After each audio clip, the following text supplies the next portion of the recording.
بسم اللہ الرحمن الرحیم۔ السلام علیکم۔ آج کی میری ویڈیو مقدس اوراق کی حفاظت کے متعلق ہوگی۔ مسلمانوں پر فرض ہے کہ وہ مقدس اوراق کا احترام کریں۔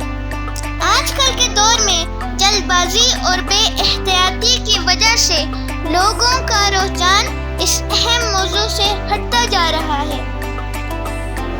میری اس ویڈیو کا مقصد ہے کہ لوگ اس بارے میں آگاہ ہوں اور احتیاط سے کام لیں۔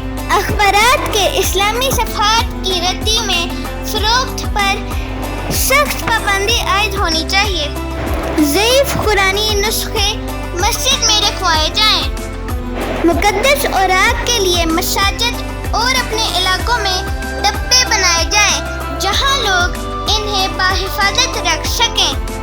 آئے ہم سب مل کے عہد کرتے ہیں کہ ہم دینی کتابوں، مذہبی رسالوں، اسلامی کیلنڈر، قرآنی آیات اور احادیث کی کتابوں کا احترام کریں گے اور ان کی حفاظت کریں۔